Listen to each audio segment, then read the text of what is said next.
So a past life regression is a unique experience. It is in essence a chance for you to tap into your inner self, your inner mind, which is also called the subconscious.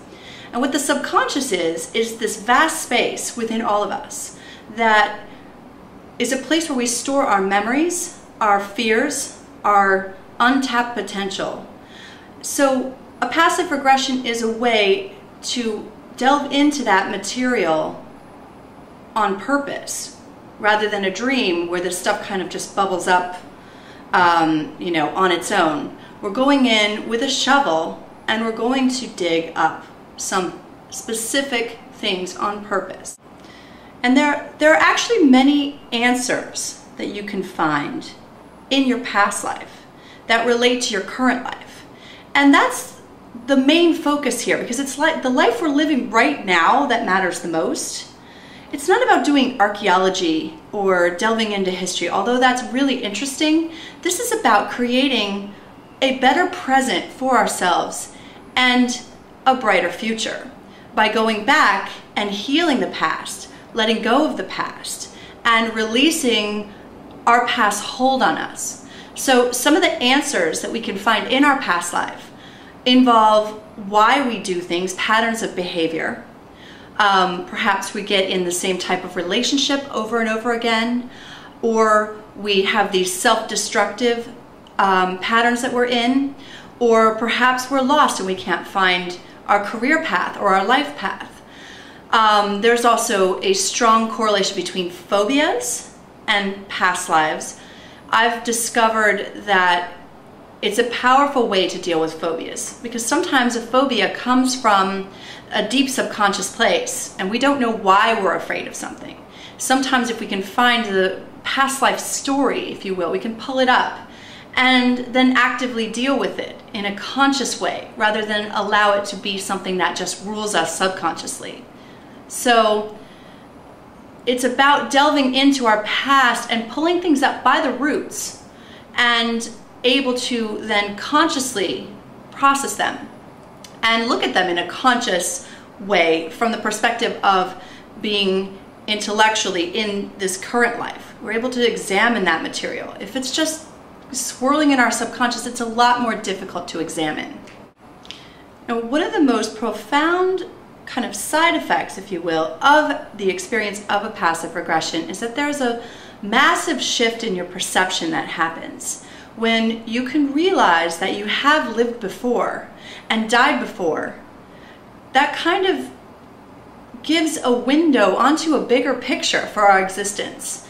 That, hey, I lived before, therefore I'll live again. And that shift in perception is incredibly powerful and can be life-changing for people. I think we all deal with grief, fear of the unknown, wondering what life is all about and why we're here. And so that right away, if we can just make that shift, that can open up a lot for people.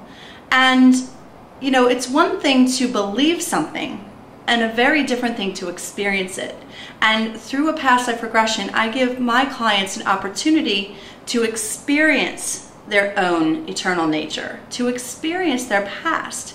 And that creates a foundation for their own truth. And truth is something that is very, very individual. Each person has their own individual truth that they've arrived on through their experience.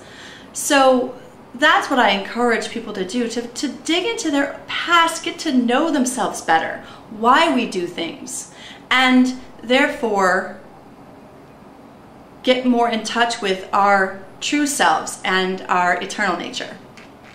I think spirituality is very different than religion, and religion has an important purpose. We keep that connection to our culture and to our past, and ritual and intent are very powerful parts of that. But spirituality, I think, is more about individual belief. And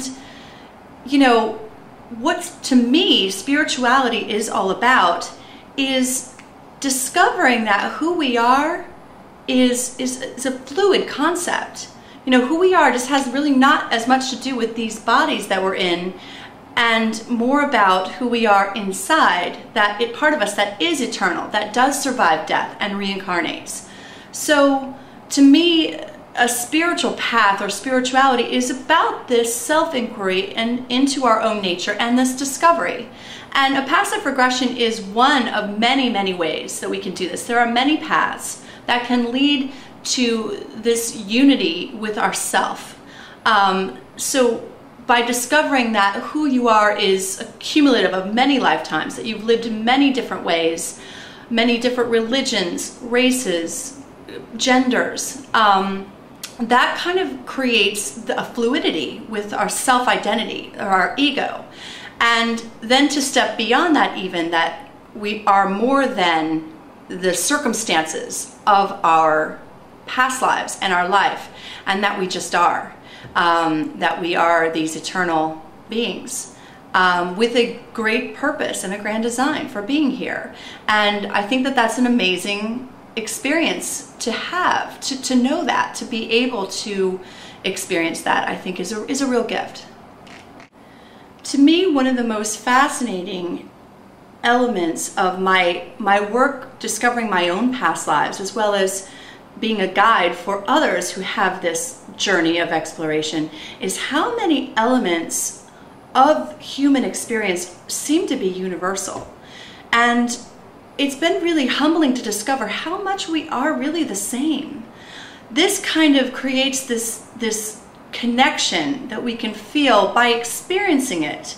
You know, that the guy who's the homeless guy, remembering being in that man's circumstance before, makes you realize that you are one with him. So there's a compassion that's created, and like I said, through experience. It's one thing to believe that we're all connected, and it's another to experience it. And I think that a passive regression is a really powerful way to do that, to really see, you know, that we are that man is us. So that's kind of a deeper element with the whole spiritual path, with the compassion and that unity, that being connected. So by discovering our internal, true, divine nature, we also discover the divinity within others as well.